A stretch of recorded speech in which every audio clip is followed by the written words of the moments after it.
today we're going to be discussing about meta platforms. Today's discussion points are we're going to discuss a few topics about the ads business, cover the social media competition, user retention and growth, talk about Apple's privacy changes and how that's affecting Meta so far. We're going to be talking about Meta's prospects in retaining its attractiveness in the advertising market. Kind of summarize on how we see Meta's future market position looking, and touch on some fundamentals as well. So that's the ads business, and then hopefully we've got time to discuss the metaverse as well. Look at Meta's key big tech competition, and also look at Meta's vision for the metaverse as well. And oh yeah, I mean, this could be a long chat actually, because then we would like to discuss the valuation and briefly discuss the sentiment as well towards Meta. So I mean, does anybody want to go ahead and Young Money? I mean, what's your views on?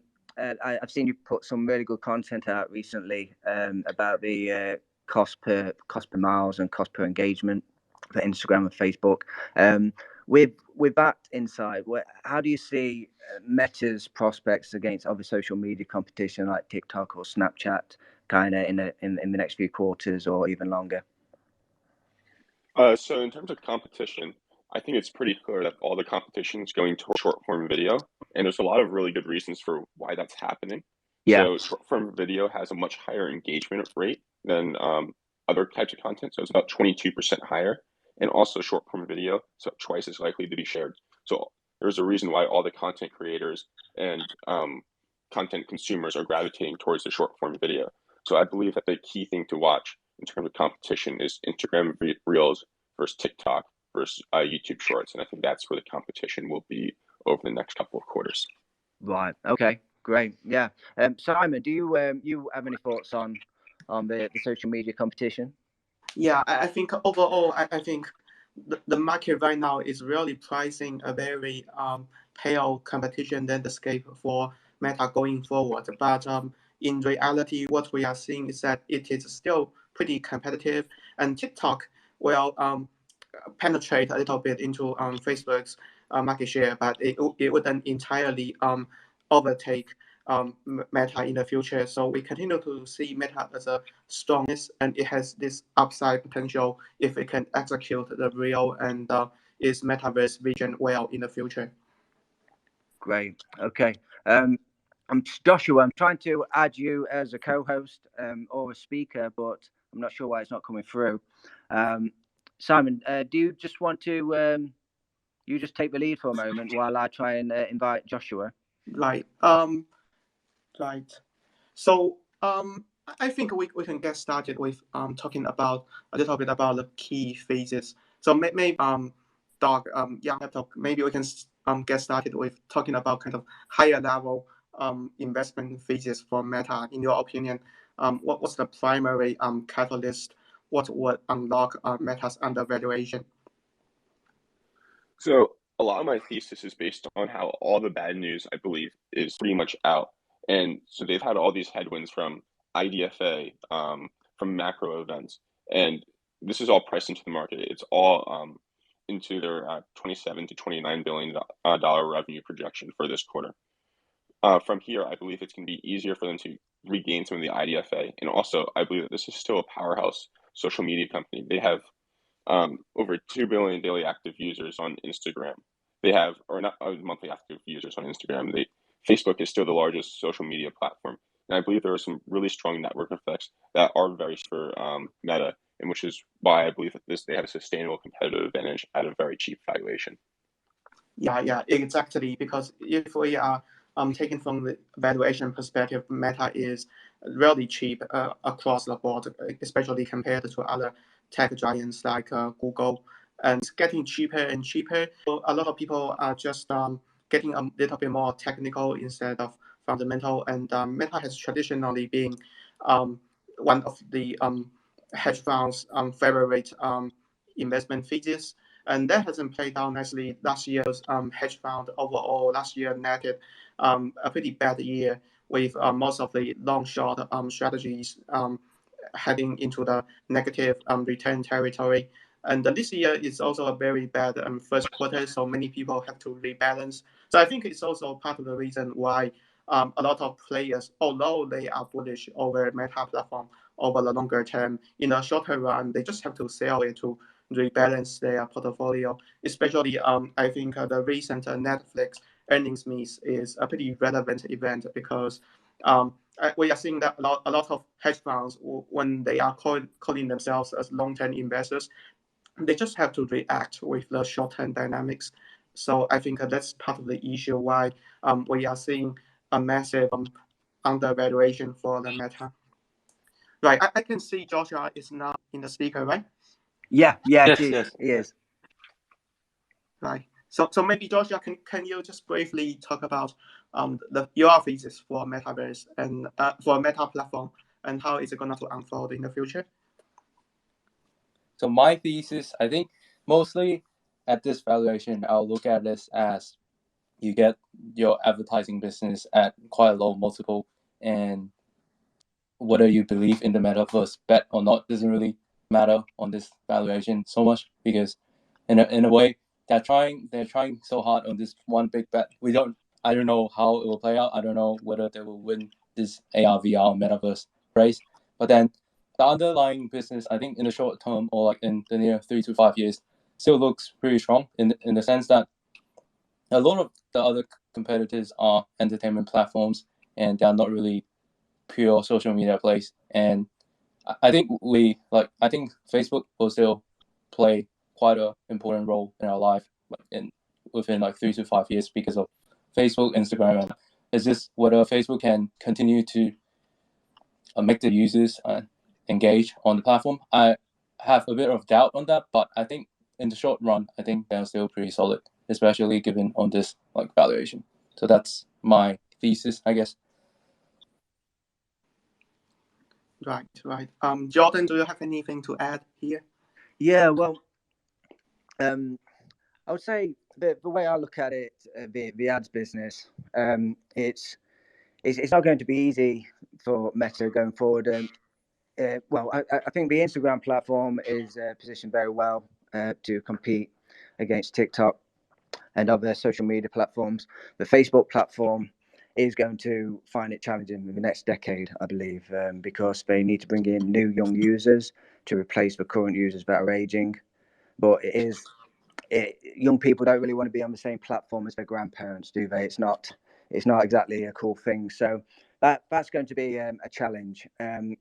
But the revealed in the Facebook papers that was the redacted leaked documents from the whistleblower Francis Haugen last year. They was released as what is known as the Facebook papers, and there's evidence in there to suggest that the Facebook team was thinking hard on how to re-engage with teens and young adults, and not just with meaningless content, but with meaningful content that aligns with life interests and even personal development. So that would be interesting to see if the Facebook platform team turn it around. In regards to Instagram, I think Instagram's Reels. We probably all know Reels kind of has revived the platform. Instagram was declining against TikTok's rise in 2020, and then Reels was introduced, and it's kind of stemmed the decline. And there's an interesting article from HubSpot recently published that shows that the average daily time spent on Instagram is about 55 minutes, and that's about the same for TikTok as well. So they really are competing head to head. And there's a lot of similarities with Reels and TikTok, but I think a couple of advantages that Reels has is that it's like one feature within a larger app, which I think has quite a few advantages. A second advantage is it's got greater integration with shopping and branded content and even the influencers. And thirdly, it's kind of both Instagram and the Facebook platform have the backdrop of the metaverse. And I don't think Zuckerberg has articulated how he attempts to kind of synergize the metaverse into the social media platforms, but I'm sure there's some sort of map. And when they do execute on that, that may entice more teens and young adults into using more of both Instagram and Facebook with the option to maybe experience something metaverse related. So high hopes for Instagram. I think it's going to compete very effectively against TikTok. Less optimistic about the Facebook platform, but if anybody, any group of people can turn it around, then it probably is the talent of engineers and marketing team at Facebook. Yeah, exactly. And I think to Jordan's point, I think we should stress that Facebook is also pretty rare in the sense that the founder is still in the control. So if you take a look at all the tech giants, think about Apple, think about Amazon, and Google, all of those founders were left, and now they are managed by professional managers. But Facebook is pretty rare. Zuckerberg is still pretty young, and he is super intense, and he's still very active on the day-to-day management, both for the ads business and the metaverse vision. So I think this is also a pretty rare, special element to our bullish thesis as well. And maybe we can move on to kind of discuss about the user retention, the growth, and the engagement, talking a little bit about kind of how it is going to unfold, because a lot of people are concerned about the case that people will be leaving Facebook because of privacy concerns or kind of ideology or the management concern, and maybe we will see a dramatic decline in the daily active user for Facebook apps in the future. And in that case, maybe the current valuation is warranted. Just a reminder, the current valuation is about 4 times enterprise value to the trailing 12 months sales. What that means is that the market is pricing in a very a strong decline in the Facebook's core user base. Maybe it will decline, say, 10% year over year for the next 5 years. I think that's what the current valuation is pricing in. But from my perspective, I think that's very unlikely to be the case. For the core US and the European users, I think Facebook will keep them stay flat or even kind of grow them a bit. But their key growth area is in the emerging markets, which I believe Facebook will continue to be able to add a bit of daily active users into the future. So maybe we can start with Doug. So what's your perspective on the retention and into the future? So I think you need to look at Meta in 3 different parts. First, I think you need to look at them in terms of Instagram, and then Facebook in the US, and then Facebook in the world. So looking at Instagram is the most favorable demographics and the most favorable user growth. So 70% of the user base on Instagram is under 35 years old. So the user base is very young. And also, Instagram has had a history of copying other really top products. Like, for example, they copied Snapchat stories and made Instagram stories and passed Snapchat's user base within a couple of months once they launched that product. So Instagram is the product that I'm least concerned about. The product that I'm most concerned about is Facebook in the United States. I believe, I don't have the numbers in front of me, but I believe they had a user decline last quarter, and they've had lower engagement rates and retention. And when network effects start to unravel, it can get pretty bad pretty quickly. Luckily, though, for Meta, over half of their revenue does come from the Instagram side of the platform. So I am less concerned about the Facebook in the US. Right, and maybe we can get Joshua. So what's your perspective on that? So for me, I think I would like to look at it like in terms of a long-term view, thinking about like our Facebook is now already very mature, and it's like it got like like more than 50% of the total population is using Facebook or using Instagram and WhatsApp. And the thing that I think about is like I had tried to quit Facebook or Instagram before, and that move made me bullish on Facebook because it's just really hard to quit them. Like I must say, like if you for me, I use Facebook to connect with my friends, and I use Messenger a lot. And when I use Messenger, and sometimes I'll just go into Facebook and just scroll through the feeds, and it's really easy to just open Facebook and spend a lot of time in the feed, like going through like interesting content that I'm interested in. And I realized that it's so hard to quit Facebook in the sense that it's like it's addicting, And the same goes with Instagram. If like you use Instagram like with your friends, just because of that, I think in like 3 to 5 years, I think it's hard to see another competitor building up the same social media platform that is way better than Facebook. Like no privacy concerns, or like they don't try to, or they don't have a negative sentiment, and they still try to make money, but at the same time they are like 3 times better than Facebook. If that happens, then I'll see Facebook users decline a lot. But then it's hard for me to see that happening, because I think even though like people is hating on Facebook, or people is hating on this Mark Zuckerberg, I think people will still use them, but the bigger issue is how long people will spend on them every day. But I think at the bare minimum, they will still spend like some minutes on it every day, just because their friends is also there. Like for Facebook, for older people, or for Instagram for younger people. So I don't see too much decline in like daily active users or monthly active users within like 2 to 3 years.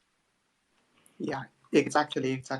So maybe I have another perspective on that as well, because if we think about TikTok is the biggest competitor and the concern for Meta going forward, we have a kind of a good precedent in China, because TikTok was launched around 2 years later after the Chinese version was launched, and we can see right now that TikTok's position in China is kind of maturing, but it didn't really kill any previous social media platform, especially for the WeChat, which is owned by Tencent.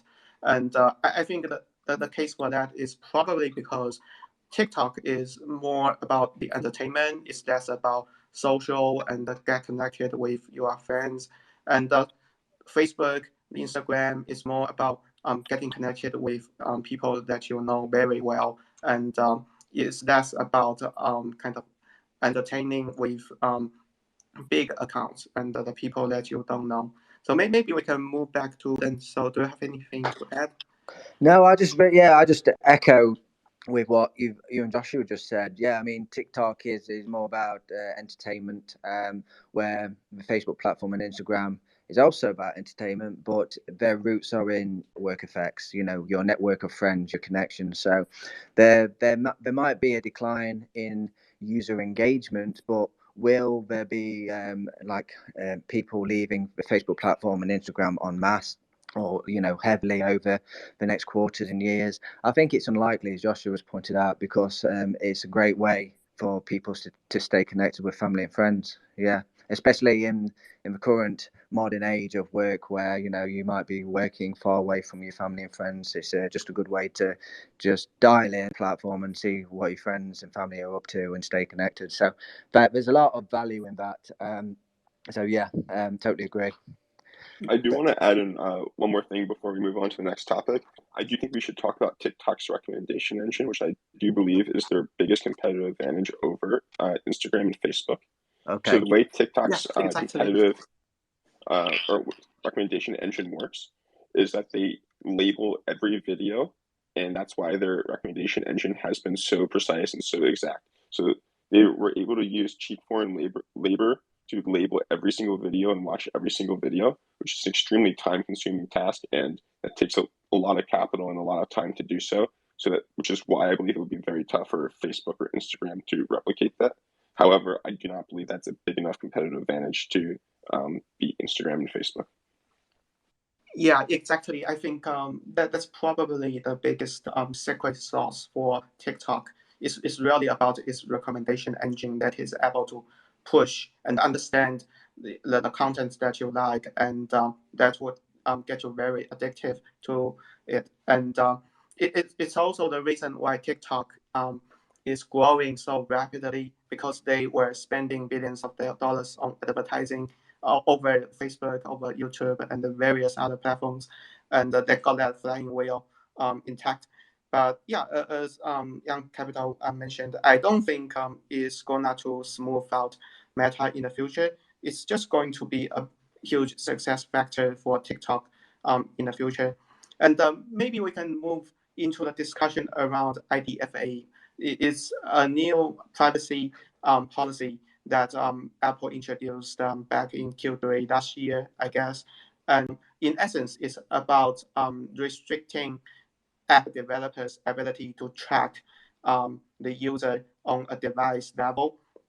And what that creates is that now, if you choose not to allow the app to track you, the recommendation engine for the advertisement will get less and less efficient, and that will dramatically reduce the efficacy of advertisers' campaigns, and also Facebook's ability to attract new users, because it cannot push the right advertisement content that one potential user may like. So maybe we can start with Young Money Capital. What's your perspective on that new policy change from Apple side? So first, it obviously is a giant headwind. So after Facebook's most recent earnings announcement, analysts lowered their revenue estimates for both this year and next year by 7.5%. So I think that just quantitatively says how big of a factor IDFA is. What IDFA does exactly is it hurts companies from tracking their conversions and hurts Facebook from making the business case of exactly how effective are these advertisements. Facebook has been getting back a lot of their IDFA issues in terms of they've become more effective, and they've said that they've closed the gap about 50%, and they're still closing the gap on where their conversion rates and how effective they are at tracking the conversions through. So they still have a long ways to go in order to get back to pre-IDFA level. However, they are making progress, which is a positive sign to see. Yeah, exactly. And Joshua, what's your perspective? Well, Simon, I was just we've got a few requests to speak. So Persian Capital, let me just add you as speaker. I had one question. Okay, you guys. Oh, sorry, yeah, Francis, or do you want to go first, Francis? Because you did request first. Sorry, there's a delay. No worries. No, thanks. Yeah, just my question is just around TikTok's the competitive nature and potential optionalities that TikTok could utilize to build out separate products and potentially build up a larger social media empire under ByteDance. I mean, how do you guys see the competitive dynamics with Facebook going forward? Because if ByteDance leverages TikTok and builds up an adjacent social media platform, I mean, that has the potential of growing as fast or as rapidly over the next coming years, and that would hurt Facebook's growth or potentially Instagram's growth as well. So I don't know, what do you guys think about the competitive dynamics there? Simon, have you got any thoughts on that? Yeah. Maybe I will go first. So I think, again, TikTok in China is a pretty good leading indicator to see what ByteDance's vision is. And right now, yeah, indeed, because their growth in daily active user is kind of plateauing, so they need to find a second growth engine. And right now they are experimenting kind of on the e-commerce side, kind of combining the e-commerce with TikTok. And they are also experimenting with kind of the social element with TikTok, because historically TikTok is less about getting friends to get connected and sharing things with people you know. It's more about watching very viral videos created by people that you don't really familiar with. And right now what I'm seeing is that TikTok in China is struggling to do the social media element, because I think at its core it's just because ByteDance doesn't have this social media gene, so they are not really good at it. But in terms of e-commerce, that's the place where they are really executing very well, and I think they are kind of replicating that e-commerce success globally as well. So I'm not that concerned about kind of ByteDance is going to go for in competing with Meta head-to-head in terms of social media. Right, after that, Simon. Persian Capital, do you want to speak? Hello. Yeah, sure. Thank you for having me. I just want to share some thought. Like, on LinkedIn, there's no teenagers, there's no young people, and on Facebook, Facebook has this problem now too, that there's no young people on Facebook. But whenever we get a little bit older and some people get serious about their careers, even though they're not young anymore, at some point when they're 22, 23, maybe 25, they will join LinkedIn.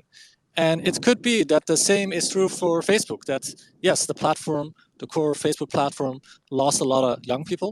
But as people get more serious about their life, they might join Facebook at some point and stop using Snapchat at some point, which is very popular amongst teenagers. I'm in my early 30s. I don't want to use Snapchat. Also, TikTok is eating away from everything. So every minute that is spent on TikTok, you're not watching YouTube, you're not reading books, you're not watching television, but it eats away the most, I think, from Instagram. That's the app that is most punished by TikTok's rise. But I don't think that Facebook, neither Instagram, well, no one thinks Instagram is going to zero, but some people, especially on Twitter, everyone on Twitter thinks Facebook is that, and everyone on Facebook thinks that Twitter is that. Neither is true, of course. There's so many use cases you can only do on Facebook. Like when I was traveling throughout the pandemic with so many rules for every country. You need health insurance and testing and you name it. I could only do that by joining highly specific Facebook groups with the expat community helping me. You ask a question, and within literally 10 minutes, you got like a bunch of helpful responses. And you could maybe go to subreddit and try to find similar communities, but the communities for whatever you want to do, you want to learn about real estate investing, or maybe you have a strawberry garden that you want to grow. Anything you can find, the Facebook groups are always higher quality than the equivalent subreddits. And of course, that's where all our friends and family are. So I don't think Facebook is gonna go away anytime soon. I think it's here to stay. It might be, some people might be spending more time on TikTok, but that's okay. Like when television came about maybe 30, 40 years ago, books didn't die. People were watching more television, but we're still reading books now, 50 years after the invention of the television. And I think Facebook will be here to stay for a very, very long time. Yeah, very well said. Very well said. I mean, I'll just echo that.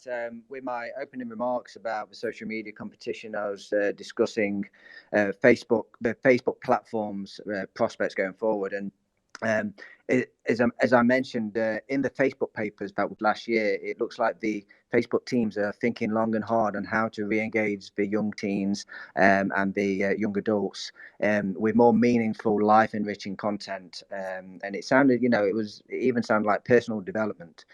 So that kind of is in line with what you just said, Persian Capital. Yeah, completely. So Facebook platform might just have to completely remarket itself. Well, not completely, but think about how it's going to re-engage with young people and might take a leaf out of LinkedIn's book potentially. James L, you've requested to say something. Can I just add something really quickly? Yeah, sure. So I think I was just thinking. So when we look at Facebook, we look at the users and engagement. When I just look at the users in terms of competition and in terms of like how TikTok and others could potentially beat Facebook, I kind of always think that if one company really wants to like compete with Facebook, they need a big enough like user group, and that's hard to do because at the start, like people are all lazy. Like we don't want to like switch our profiles on one app to another just because it may take us 15 or like 20 minutes, or if we have a lot of photos on Facebook, then it may take us hours. And another bigger reason that I think it's hard to build a social media platform with Facebook being in play is because I think most of the negativity or negative sentiment that Facebook is getting is because Facebook, like just like all business, wants to make money. And because they want to make money, and under the advertising business, if you want to make money, your sole purpose or like your biggest purpose is to make people hook up into your app and trying to spend as much time as possible. And if another company is trying to beat Facebook to that, I think that company also needs to make money. And if they use the same advertisement business model, they couldn't. I think it's hard for them to get away from this hurdle. But if they don't use the advertising business model, then they'll need to ask for subscription prices or something else. Then it'll be hard for people to pay and then try something similar to Facebook, which I think really works to Facebook's benefit, because when we think about it, this new company needs to offer something so much better than Facebook and Instagram and WhatsApp is offering, so that we have a reason to change. And they're offering something that's so good that there's no privacy issues or there's no tracking issues. There's no like this whole thing with Mark Zuckerberg and all the negative sentiment of him trying to like store our data or stuff. Then it will be hard for this business to make money. And if they cannot make money, they ultimately cannot compete with Facebook. I think the only way that that's going to happen is if some company come up with a blockchain technology and try to just decentralize everything and try to not make a buck and just make social media platform into a decentralized blockchain, then that may potentially happen, because then that wouldn't have any like privacy issues. People, they wouldn't be worried about like who is getting my data and all those kind of stuff. But then at the end of the day, that business wouldn't make money. I think if that's what it takes to beat Facebook, I think like it's going to be hard, in my opinion. Right. Okay. Thanks for that, Joshua. James L, please go ahead. Yeah. Thank you. Firstly, thanks for all the generous sharing. So I do believe that the Facebook, Instagram platform will continue to be attractive to users.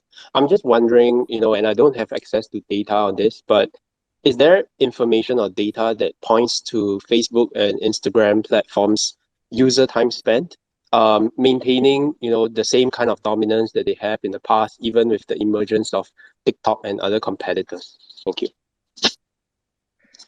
Yeah, I think finding that information is quite difficult. There was a recent HubSpot article that showed what the average daily time spent on Instagram was, and TikTok, Snapchat, and Facebook platform. But I think it would be difficult to try and find like a historical chart showing how the daily time spent has changed over time. I've not been able to find that. I don't. Meta doesn't actually disclose that themselves. They do disclose number of users, but not segmented to Facebook and Instagram, and not over time. So, yeah, Simon, do you know anything about that, where you could get good sources of information in regards to user engagement? Yeah, I think we have alternative data, even if we don't have the direct first-party data on that. So Facebook family of apps, Instagram, Messenger, WhatsApp, Facebook app, they still remain as the top 10 most downloaded app in various app stores. So I think that is a pretty good indicator that they are still highly relevant. And then think about the percentage of daily active user versus the monthly active user. The ratio is still pretty stationary, so which means that there isn't too much decline in the user engagement. And then a little bit about the hours spent. So Zuckerberg mentioned a little bit in the earnings call and the various presentations. In terms of the video, total hours watched globally, it was slightly declined, but that was intentionally by design, because they want not to let people to stay focused on their life instead of spending too much time over this media platform. And on that end, I think they have a pretty good will and a pretty good kind of management and vision in that side. Great. Right. So, yeah, I've been thinking about Meta's, the 50% fall in its stock price since its peak last year, and if probably most of that is due to negative sentiment around the Apple privacy changes. But the way I think about the IDFA changes is you've at the global smartphone market, and around it's almost 30% is represented by iPhones, and if you take the current ATT opt-out rate, which is around there's different estimates for it actually, but I'm going to go with the 60% estimate that I've seen. So you would take 30% times 60% opt-out rate, and you get an 18%. 18% of which Meta has essentially lost in users, well, not users, but lost users' identity tracker because of them opting out. And that does sound significant, but not all is lost, because advertisers and ad networks can gain value from them users that have opted out through the SK Ads network, which is controlled by Apple. And as Young Money has pointed out, Meta has already been innovating workarounds and working closer with advertisers to kind of pull back the context of the advertising data, and they're going to continue to make improvements on that as well. So, and also interestingly as well, I saw that Gartner, they estimate that in the coming years the opt-out rate is going to decline further. as consumers reflect on their poor experiences with ads. So that's quite interesting as well. So when you take all that into account, does that justify the 50% sell-off from the peak last year? I don't think it does. I think there's a massive overreaction to the sell-off with Meta. So I just wondered if anybody had any thoughts in regards to that. Yeah, maybe I will take that one. I think before diving further into this discussion, I think the first principle of thinking about the ads business is that this is a great business model that achieves the best outcome for both the user and the customer. So for the ads business, the user is not the customer. You don't have to pay to use Facebook apps, and advertisers, they are paying a lot of money because they are seeing the return over investment justification over their investment in the ads campaigns.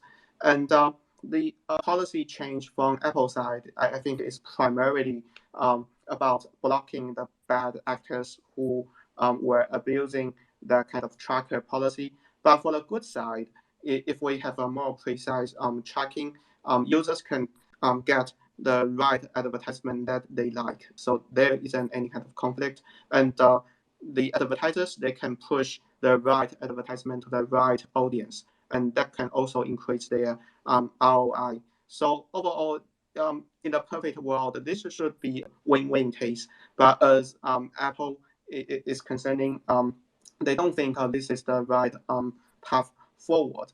And after the introduction of this new policy, from my perspective, we are seeing kind of a shock to the advertisers. They are seeing a decline in the ROI of their advertising campaigns. But gradually, they find tricks, they find ways to improve and optimize the conversion rate and the ROI of their ad campaign. And right now, I think this shock is largely over, and we shouldn't be too much bearish on it. And I don't think it really justifies a more than 50% decline in the share price. Absolutely, yeah, I totally agree. And I think it's worth just mentioning that the Apple privacy changes has hurt all ad networks and all iOS advertisers. It's hurt Meta pretty bad in absolute terms.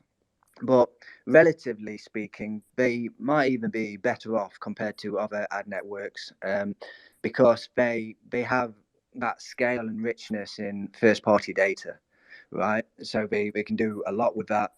And unfortunately for other ad networks, they may not have that scale and richness. And even compared to, I would say Meta has greater richness in first-party data, even compared to Google and Amazon, because Meta is targeting the ads based on interests, which is much more nuanced in nature than kind of ads targeted based on searching on Google or searching or purchasing something on Amazon.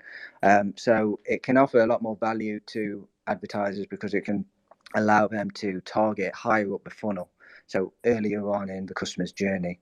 So I think that's important to know. There's not really many other alternatives, even against Google. You could argue that they have richer first-party data.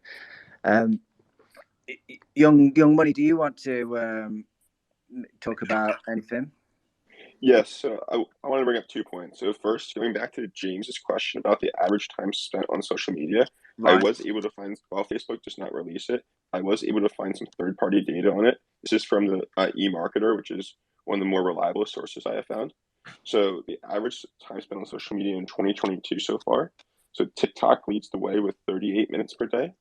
Twitter's number 2 with 35.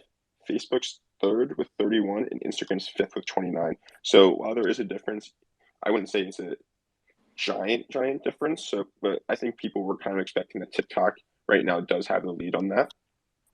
And then going back to the privacy point that Simon was making, I don't think currently that the current IDFA change is the biggest risk. But I do think that there is a risk in future changes. So from one of the Tegas transcripts that I read, one of the quotes from management did spook me a little bit.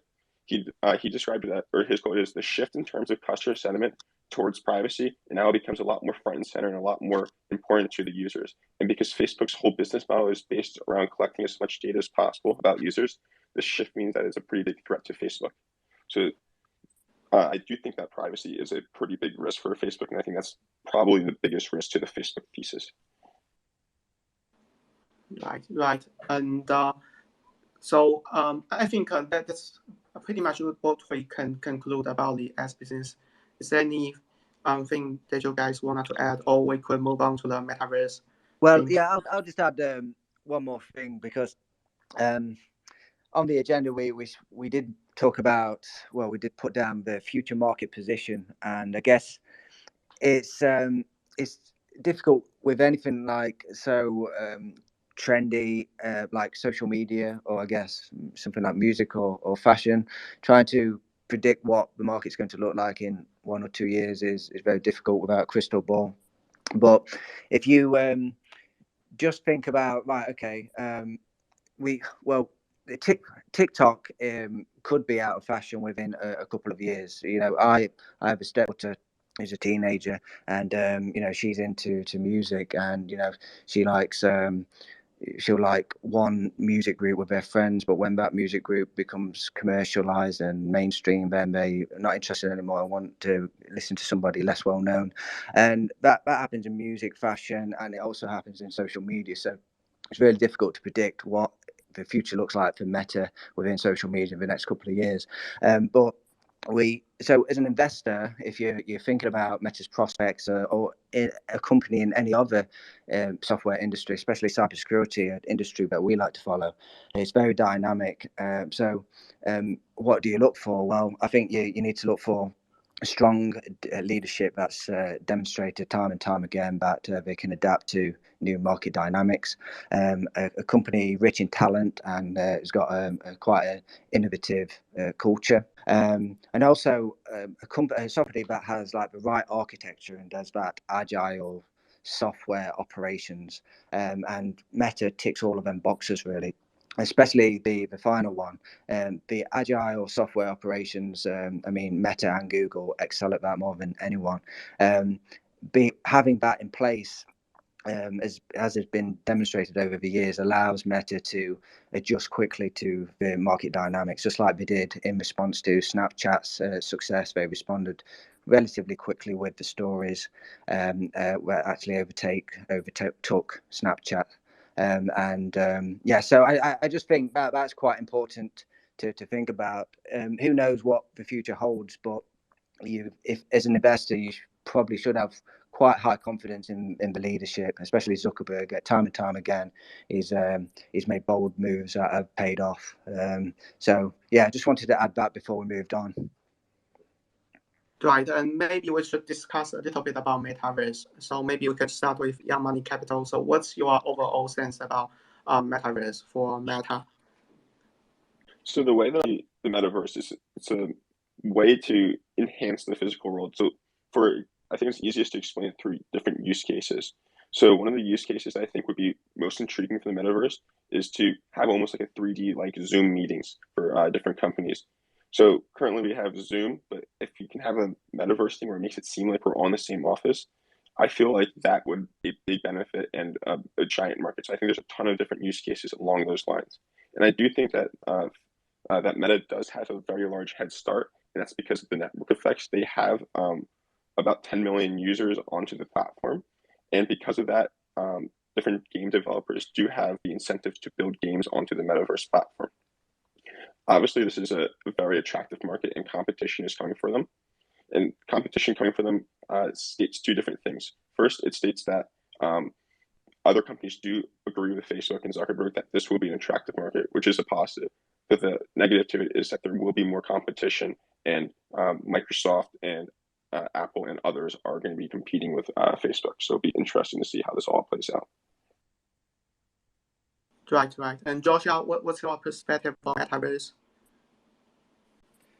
I think metaverse, like it's going to happen, but I just don't know how long. And I think the time frame will really determine whether other players could have a chance to catch up Facebook. Because if the time frame is like 5 years or something, then maybe Facebook's big lead right now is really significant. But if the time frame is like 15 years, then I think there's more time for other players to catch up. And from my research, I think there's no consensus on when metaverse would come true and when our AR and VR technology would be ready for prime time. So I'm a bit unsure on that, but I think from looking at what Facebook is doing right now, they are leading the race, and I'll say it's their race to lose in the sense that they have been spending so much on them on metaverse, and they are so dedicated on it. So I will bet on them to win, I guess, just from like now. But then but they will need to continue to execute. Like if something happens, if some other players enter and deliver a better product, I wouldn't be too surprised. But yeah, at the moment, I can't really say who's going to win or something like that because I think it's just a guess. Great. All right. Maybe just adding to our perspective. So the way how about metaverse potential, I think there is a lot of uncertainty within that for sure. So I think the most important thing to watch then is about the talent, the vision, and the spending of that. And what we are seeing very clearly is that Zuckerberg has a very strong vision, and he is betting on metaverse pretty strongly compared to Google and others. They are betting on multiple projects at the same time. But Zuckerberg, when he acquired Oculus, after that he acquired various other smaller companies, including Control Lab, which is the kind of metaverse interface company. And Meta is spending over $10 billion on acquiring talent. And that's also a pretty striking side for me to watch, that they were able to hire almost the entire team of HoloLens from Microsoft, and also hire tons of core AR talents from Apple. I think it's not only about the money, it's also about the vision. So I think it's very clear to me that Meta is acquiring all sorts of talents related to metaverse, and they are also investing on their custom silicon chips. So that could also be a very deep moat in the future. And going back to where metaverse is going into the reality, I think there's a distinction between impressive AR and VR and the photorealistic AR and VR. The thing is that the current computational power for a desktop and for the set isn't enough to create the photorealistic one-to-one real character, but I think we are really getting close to allowing multiple people to do the impressive collaboration virtual. So I think we are hitting that kind of tipping point.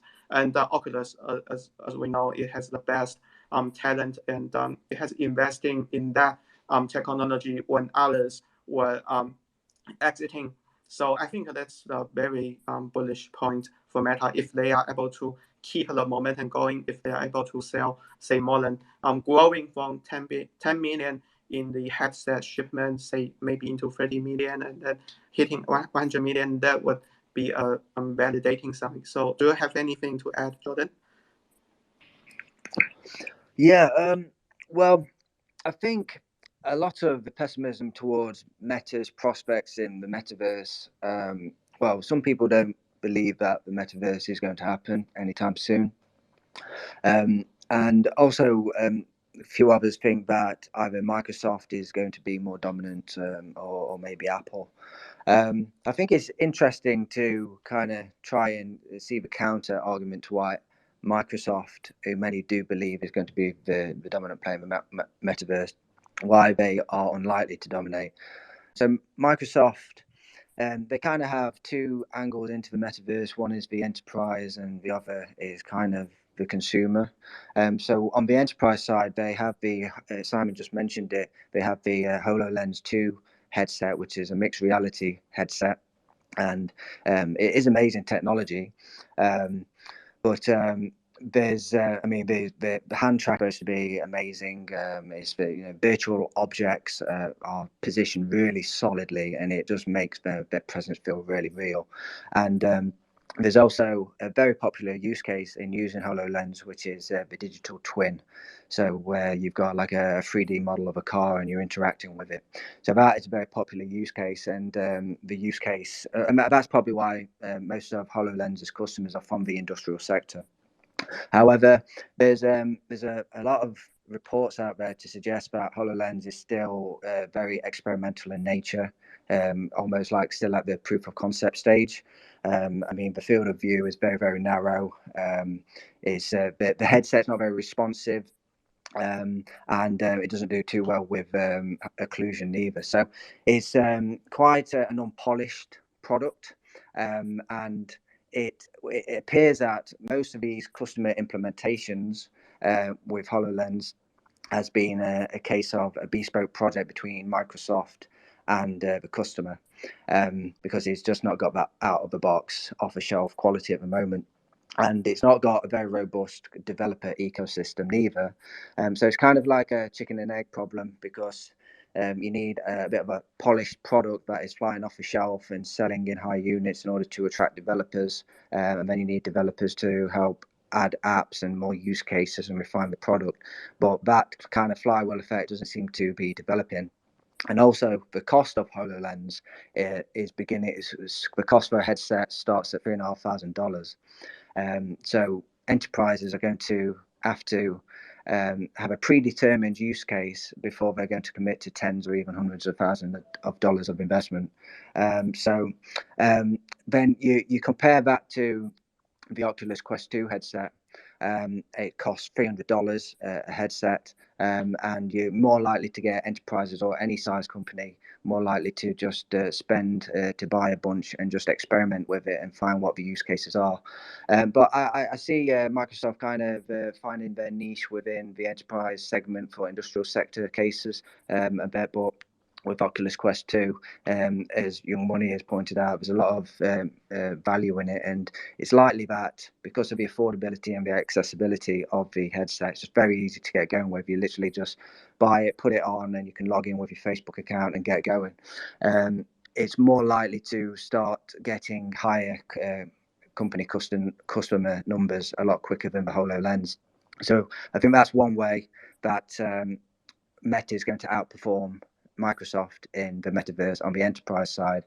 But also Microsoft, a lot of people think that Microsoft want to dominate in the metaverse because of their gaming side. So, but the thing is, well, Microsoft, they've been playing around with something called Windows Mixed Reality for a few years, and back in 2017 they opened up the software for OEM VR headset manufacturers. I think 6 or 7 joined, making headsets for Windows Mixed Reality. Now only HP remains, so that's indicative that the software isn't that great, and it just highlights the difficulties of trying to deliver VR experience when you haven't got that tight software and integration in-house. So I don't think Microsoft is going to dominate the metaverse with Windows Mixed Reality. And then you've got the Xbox side of it as well. But the Xbox, despite the catalogue of games, it hasn't got any compatibility with VR headsets. Well, you can actually connect a VR headset to the Xbox, but it doesn't deliver that immersive experience. And even if they did eventually make it compatible with VR headsets, it's not likely that Microsoft is going to capture that value, because it's the headset that creates the immersive experience. I mean, games already have high resolution 3D graphics, so in order to take them games into the metaverse, you need that immersive experience, which obviously you need the headsets. So I'm just surprised that so many people think that Microsoft is going to outcompete Meta, because even on the enterprise or consumer side, I just don't see it. Right, and maybe we can move a little bit to the valuation side and the sentiment side.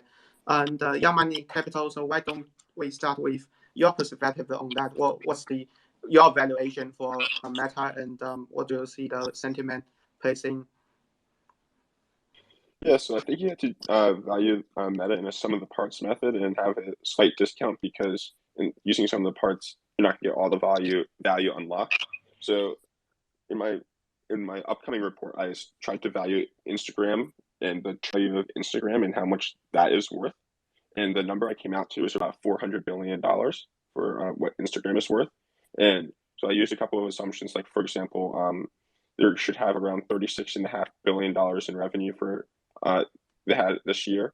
I do expect their growth to slow because of IDFA and other headwind issues, but their margin should be slightly smaller than Facebook's core because of these issues. I believe given their growth of 16 and 19%, which I'm projecting the next 2 years, and large margins where a lot of revenue is falling down to the bottom line, that around $400 billion total valuation for Instagram seems reasonable, which is around 2/3 of Facebook's entire market cap.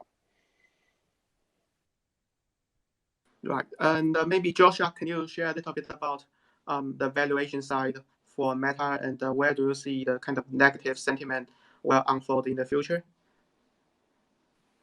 Yeah, I wouldn't comment too much on valuation because I think a lot of it really depends on personal own views on the company, and I guess a lot of your own assumptions on how Meta is going to play out in the longer term. But I guess I'll talk more about the negative sentiment. I think I within my researching process of Meta, I read a book on Facebook, and I think a lot of the hate that Facebook is getting is just because Facebook really wants growth from all the users, and that has been their focus since the day that Mark Zuckerberg started Facebook.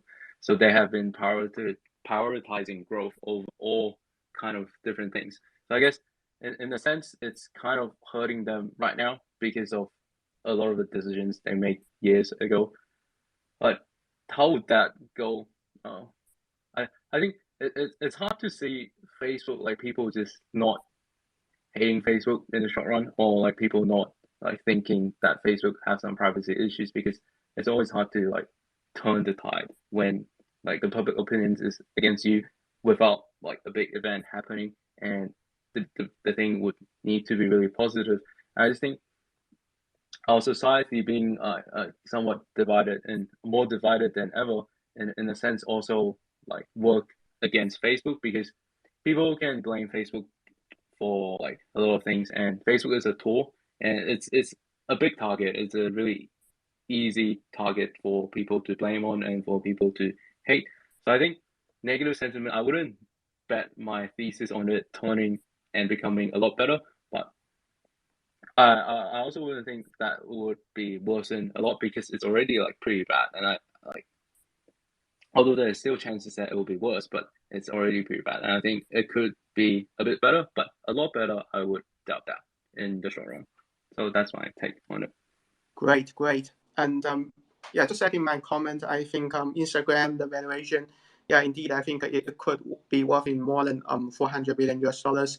And that is also a testament of Zuckerberg's vision, because back then they acquired the Instagram for $1 billion, and many people thought he was crazy because back then Instagram didn't have too much revenue, and it had only 8 employees. So Zuckerberg was willing to bet this small company for $1 billion. So that was huge. So, and coming back to the sentiment side, I think it's very clear to me that we have tons of negativity against Meta, part of which are not warranted, and it's really showing that we are discounting Meta heavily, because think about the metaverse. I think a lot of journalists were reporting that Meta is just losing money, and this thing doesn't make sense at all. And the metaverse is say more than 10 years away from us, and we see very different picture from the fundamental side. And then onto the ads business, we are seeing that the news outlet are just kind of more of fear mongering instead of reporting the actual case. And I think there is too much fear over the Apple policy change and Facebook's future market position. And yeah, overall, I think that's what creates the valuation right now. And obviously, as a fundamental analyst, we don't really time the market.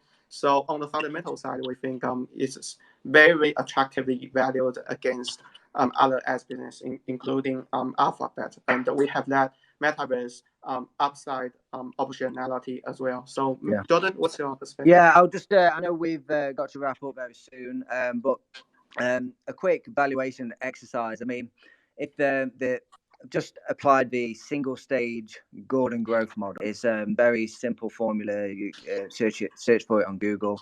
If you apply a 3% growth forever to Meta at a 10% discount rate, you'll get an enterprise value of about 580 billion, which is about 70 or 80 billion higher than the current enterprise values. And that's based on a 3% growth from here on out. And that valuation is really just based on the family of apps division, because Reality Labs is negative cash flow right now.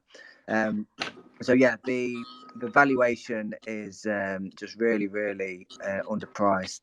And also, it's interesting. We've also recently done research on Adobe, and we found that it's a fantastic big tech company. Financially, the performance is great, but the valuation is pretty much fair.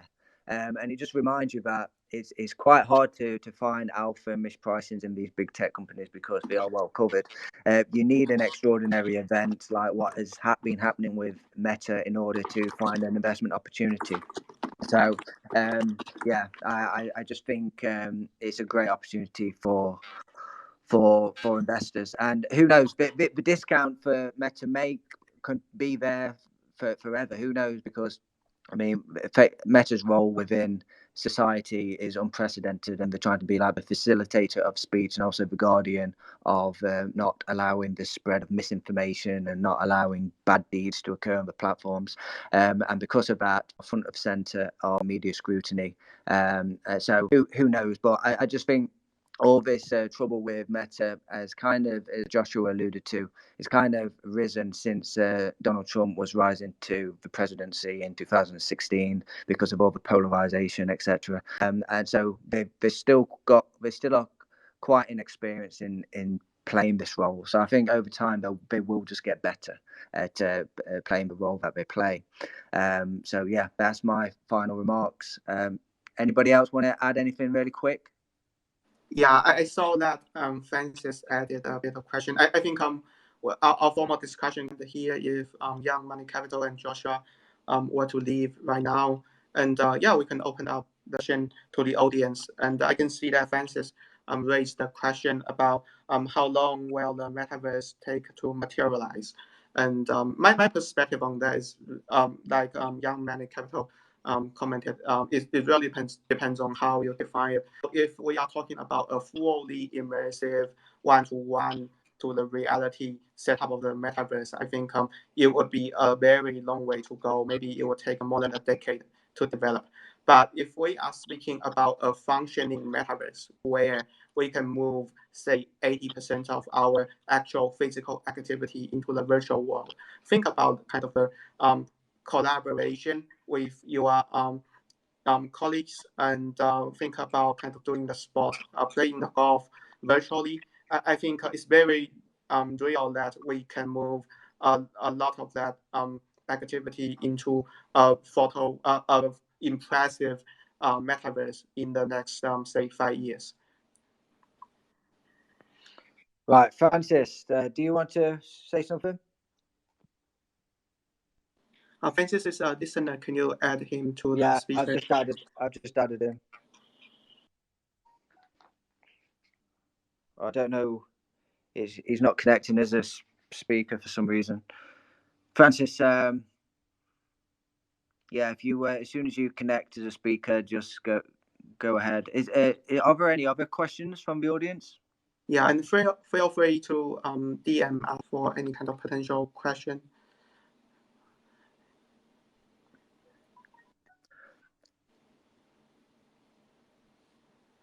Yeah, but I think going back to the valuation as well, just looking at on a forward basis, looking at Meta's EBITDA, the trading at a significant discount to Google, Microsoft, and Apple, and even on a forward free cash flow basis too. So just whichever way you look at it, there's just a lot of value to be had in investing in Meta. Right, Francis. All right, okay. Let me have another go at inviting you to speak.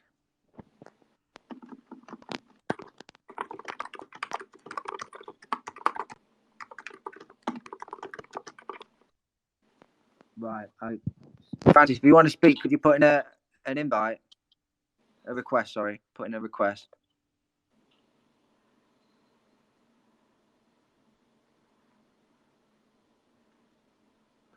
Right. Okay. It doesn't look like Francis wants to speak. So, shall we round it up, Simon? Yeah, I think we could round it up. Yeah, great. Oh, James Ellis put in a request. Let's.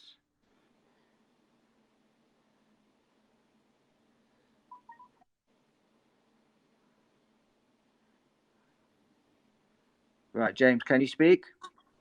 Yeah. So I thought I would just share my thoughts. I think Yeah. I mean, you guys have kind of answered most of the questions. I think my biggest question here was just, how far away or, it's just more so about, how soon are we with the metaverse? I mean, I think there is something to be said about the metaverse and its huge potential as just a platform and for just the many kinds of applications, business use cases, technology use cases that could be built in the metaverse. And I am a big believer in it. And I think you also have to be a big believer in it.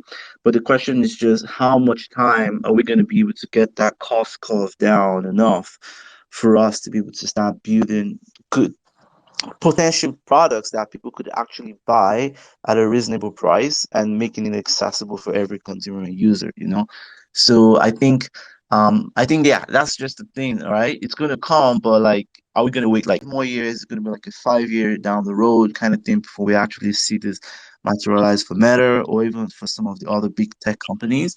And so I think that's just the Yeah. biggest challenge. But I think, I think there's a potential here, but it's just the timing, right? You at the same time, you don't Yeah. want to be too early to a trend, as well as you don't want to be too late. So Absolutely. Well, the way I see it is the Oculus Quest 2 headsets. I think they've must have sold around 11 million so far. And if you compare the trajectory of Quest 2 heads in the last year and the year before, the sales trajectory is very similar to the sales of the iPhones back in 2007 and 2008. So it's on that trajectory.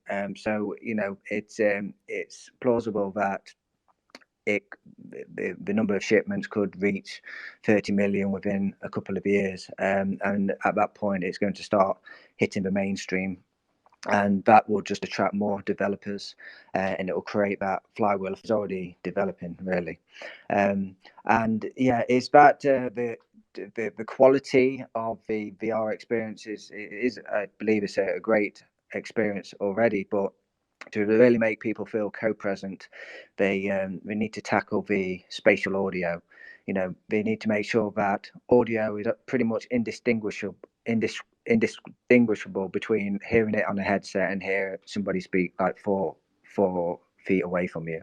So I think that's what we're working on. We're really working to try and make it feel like you are co-present. And yeah, I personally, I don't think it's 10 years away. The way the management are talking about it, it feels like it's probably might be 5 years away. But yeah. I just want to make a comment. It's so funny. I don't know where to share this. But I do have a picture with my VR headset.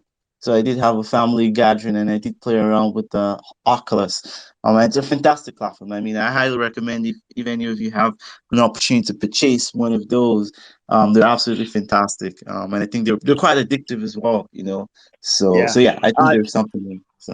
You look great in it. Thanks for sharing that. I mean, I actually haven't bought one myself. I do want to buy one, but I've got a young child, and I'm thinking I don't know if I want to expose him to VR already. He's already playing Roblox and is getting a bit addicted to it. So I don't think bringing a VR headset into the household is a good move. But I do desperately want to buy one for myself. So I need to figure that out. Yeah, I think we have a pretty good initial interest in the AR VR headset, and we will continue to see how that is going to be executed by Meta in the future. And my thesis is that we will see how time will test Meta's execution. So maybe if Quest 3 is going to be on a multitude more successful than 2, then we may see a higher high for Meta's share price. And going back to the kind of technology side, I think it's very striking to me that Meta is probably the only player who is really investing in the core keystone technologies for metaverse, things like spatial audio, things like how can you design a real-time system to allow more than 100 people to be playing and collaborating within one room, and also create various technologies to lower down the compute cost and to bring up better user experience at lower cost. And it's very striking for me to see that it seems like only Meta is really pushing this boundary very hard, and they will accumulate a lot of key technologies, and these will be its long-term moat as well. And yeah, as we have mentioned, actually Zuckerberg internally is pushing for the iPhone moment. So he understands that very clearly as well. He wanted to hitting the escape velocity to be the market dominator and the secure the position. Yeah, absolutely. That is the vision. They want the Oculus Quest 2 headset to get to a point where people will have to decide whether they want a headset or a smartphone, and they choose the headset instead. You know, they choose the headset instead and forego having the smartphone or a new laptop. That's the vision, really. And yeah, Art Capital, do you want to speak? Yeah. Yeah. So just wondering your thoughts on, what do you guys think Mark would do if Reality Labs continue to see poor traction, say, well, not continue, but if it see poor traction from, say, a revenue or engagement perspective? Like, do you think it would double down, invest more capital, the operating loss goes from 10 billion to 20 billion, or do you think he will back and cut losses? And I guess the second question is that what KPIs do you think he is looking at, and how can we track that as outsiders so we know, how things are going? Simon, do you want to take that? Yeah. In terms of your first question, so I think when we are talking about the metaverse, we think more about kind of the vision. So Zuckerberg, he is zeroing on the metaverse vision actually far ahead, about 7 years before, and that was the time when we saw the first hype cycle for VR headset, but he didn't exit the investment during the following burst of the hype cycle, and so it's very clear that Zuckerberg sees this as a natural extension of Meta's vision, which is to get people connected. So that's their vision. So they will continue to double down on it, and despite the heavy losses, and which may really fear the Wall Street analysts who right now at the kind of the market trough, they tend to prefer higher cash, lower loss. But I think at the same time, it's really a nice strategy for Zuckerberg to doubling down on this vision, because when others were cutting the cost, if he is able to add up the spending and hire even more talent and be the kind of monopoly from the talent sense, then he has a greater success rate in the future. And in terms of the key KPI to watch, I think one funny thing is really to watch is the developer.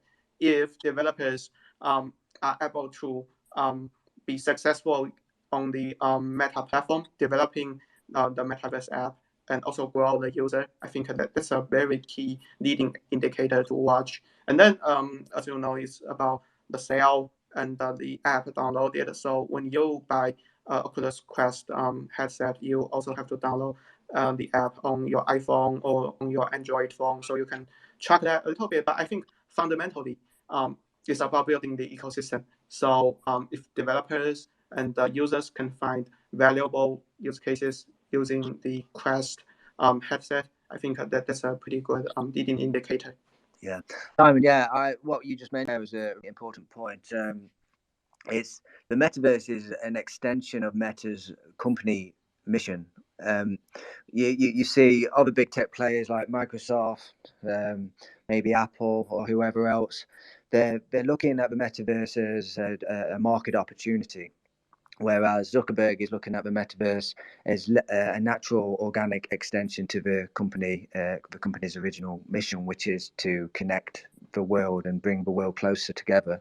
So, and that's why it's so strategic to the company's overall goals. And whereas other big tech players it was originally, it's been a side project.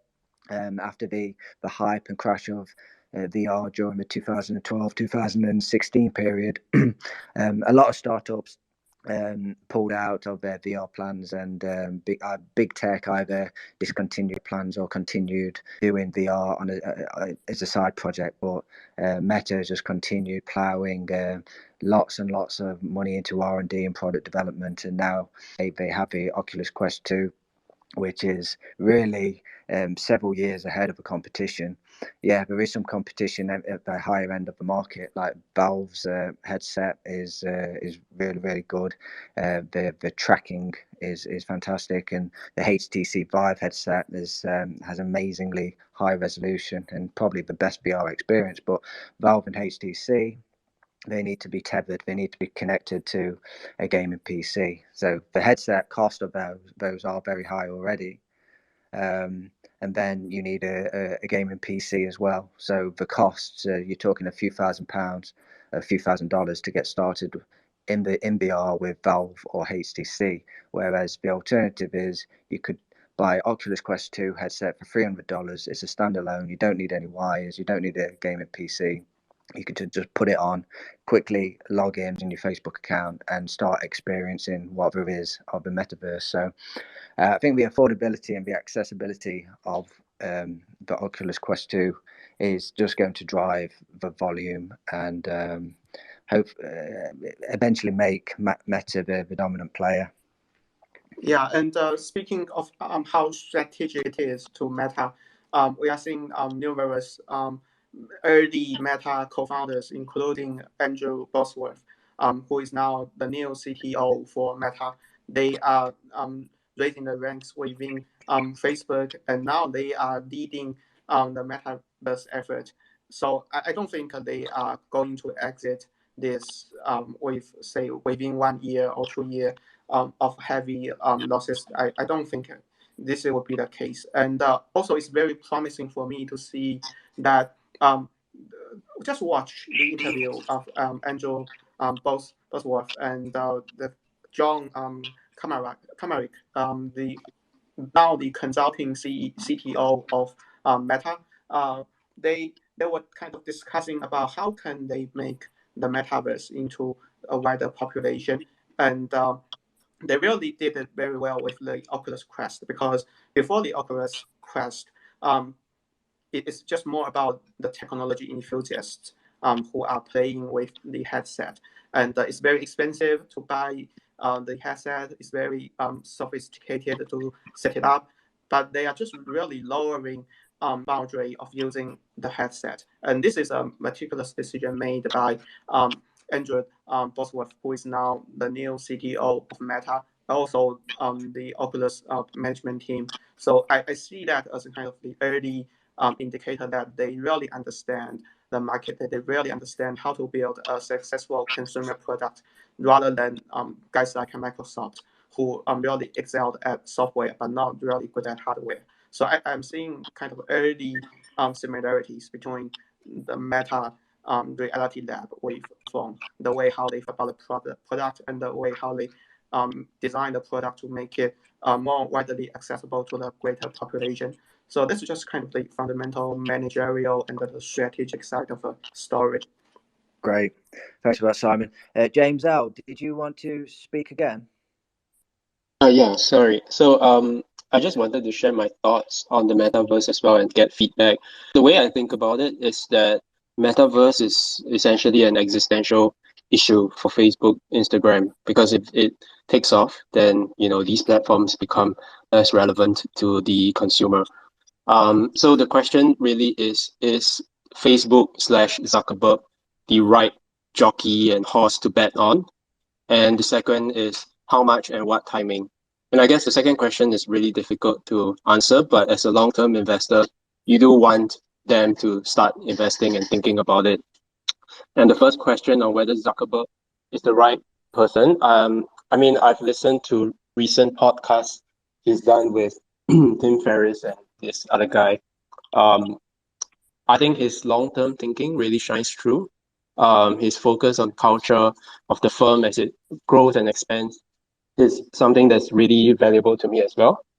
And I do think that he probably is one of the guys I would bet on if I were to take a long-term bet on this product to take off in the future. So I think that's really the 2 cents, because it's really hard to say when it will take or how well it will take off. But are you okay with Zuckerberg? Are you okay with him spending about 25% of net income on Reality Labs? Yeah, well, I think if you look at Zuckerberg's leadership over the years, he's made some bold decisions that have basically survived, helped Meta survive. I mean, back in the early 2010s, there was an existential threat from the emerging mobile, and he navigated that very effectively. And he also navigated against the threats from Snapchat and everything else. And he's arguably made the best acquisition of all time in buying Instagram for 1 billion. So he's obviously he's very smart, and he's still got the passion. And now he just wholeheartedly believes in the metaverse is an extension of the company's original mission, which is bringing the world closer. So I don't think there's anybody else who could fit his shoes and drive this vision. And it's really cool how he's also given a lot of discretion and freedom to the Reality Labs team with John Cormack, who is like the legendary gaming programmer who is driving the VR designs, and also Andrew Bosworth, who is the CTO, who has saved Facebook on a number of times. So Zuckerberg is he's driving the vision, but he's not being like applying any micromanagement. He's giving the freedom to the Reality Labs team, overseeing it. And yeah, I just think it's a great combination. I think he's executing excellently.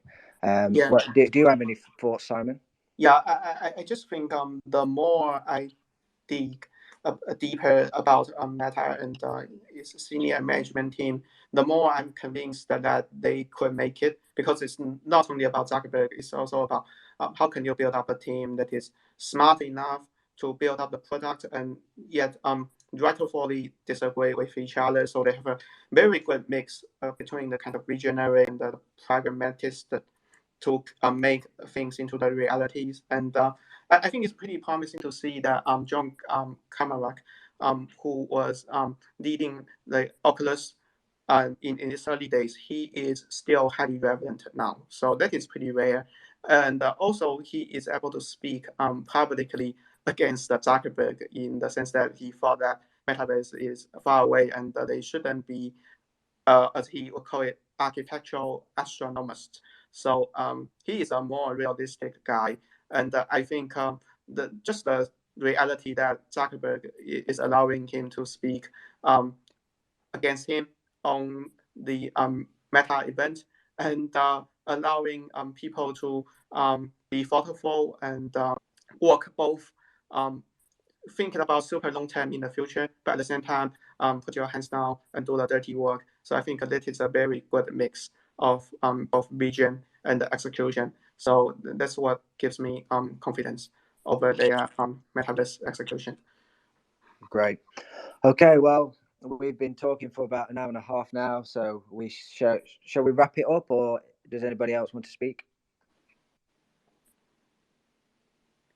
Okay, I guess we'll wrap it up then. Thanks for tuning in, and hopefully we'll put together a Spaces chat on either another one on Meta or another stock. Good job, Simon and Jordan. Thanks for doing this and putting this together.